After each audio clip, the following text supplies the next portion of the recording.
Here's topic number one, and I think it's relevant to one of your previous interviews, Dean. Have you guys yet seen The Last Movie Star, the new Burt Reynolds movie? I did, actually. Did you see it, Jerry? No, I haven't seen it yet. It hasn't opened here yet, and I know I haven't seen it on demand anywhere, so I've been looking for it, but no, I haven't seen it. Did you see it? Let me give you my quick impressions, and then you could tell me how much you agree with it, Dean. Okay. Or disagree. Overall, I wish the movie was better, but I think it is a vehicle that purely exists for the joy of watching Burt Reynolds, and I think that role is worthy of him. I mean, it's obviously a very thinly veiled replication of some of the highs and lows of his own career, but he is a joy to watch in it, and there are elements of it that play too kind of cutesy, to sitcom unbelievably. But overall, I was very moved by his journey in it. There's a rash of movies lately with like older actors.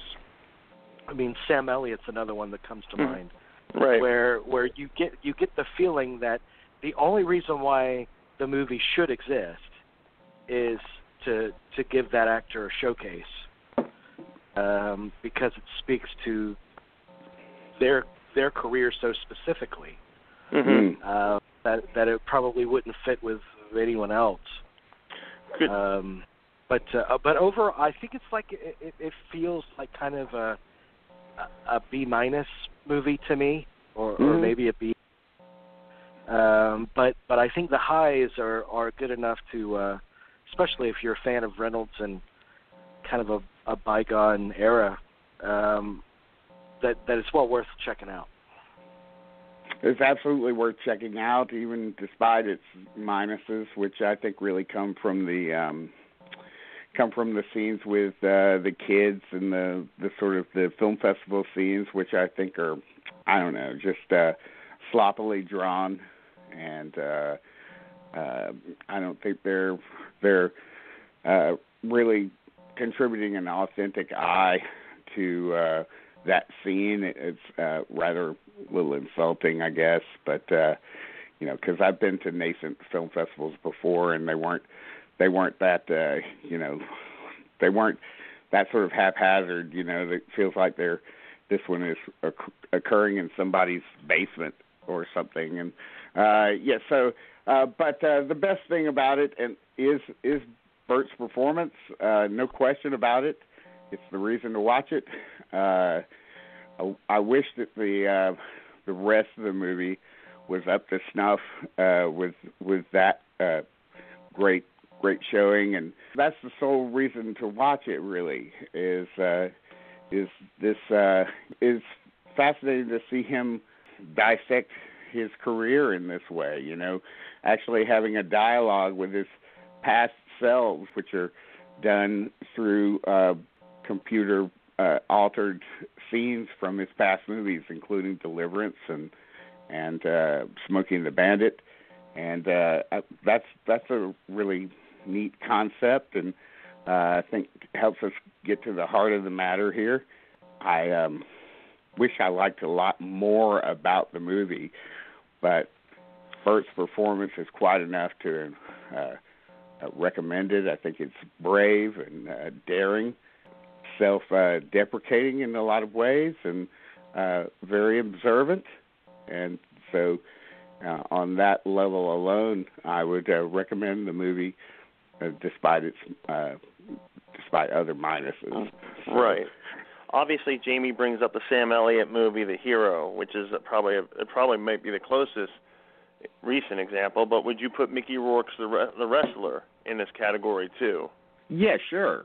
I mean, sure. Okay. I mean, I think they're designed. All of these movies are designed as roles to celebrate what each lead actor has contributed to the culture, to movie culture, to popular culture. Right. And so, I think they're absolutely of a piece and would make a great, triple feature. I don't know. That's a lot of navel gazing, though. That's a lot of navel gazing. I suppose so, but all three of those movies have tremendous heart and understanding of the lives of their lead actors, and well, you bring up a good point, Jamie. Really, these movies don't even think that these are movies that each individual film we've mentioned.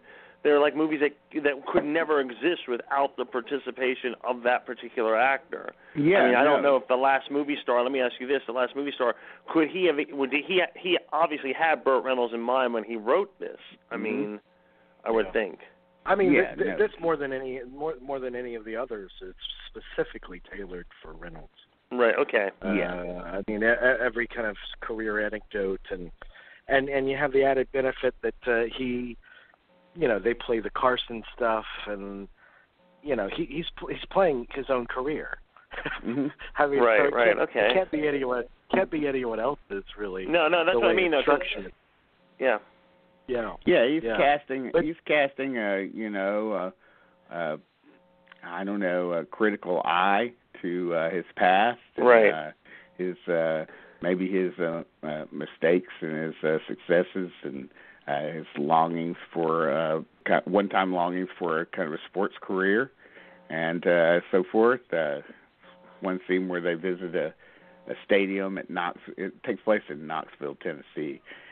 So they visit a stadium, and that's a moving scene because I know that Burt, really treasures his time on the football field. Yes, he does. Yes. So so it's absolutely anything to do with Burt Reynolds in this movie is absolutely impeccable. I just wish that the rest of the cast in the movie was. The stuff that kind of felt too formulaic to me was the stuff with Ariel Winter, and I'm sure she played that role as well as could be expected, but that's the part of the movie that feels so formulaic. I had it written in my mind, like you knew exactly the second she came on the screen where that character would go and what Reynolds would teach her, and I wish there was a way that he could have found to do something more unique with that.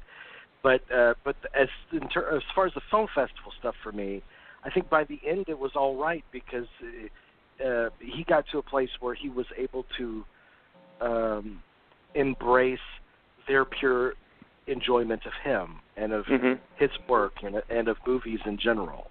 I think the enthusiasm was there. So he was turned off without all the bells and whistles. But I think the bells and whistles in his career aren't the things that mattered. It was getting back to appreciating the pure love of what he did, right? And the appreciation people have for him that meant something. Will this get a wider release? Will this get any sort of wider release? It seems like a big deal. I think it's, it might be out there in a couple of theaters in New York and L.A., but I don't see it getting a wider release. I don't think so. That's a shame.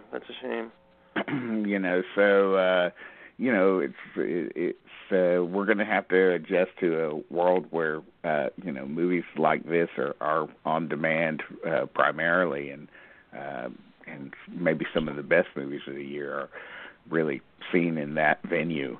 More that's a shame, though. That's really a shame because things just go. Like we talked before, just get lost in that field, unfortunately. Well, that's what we're here for, to highlight them and make sure that they don't get lost.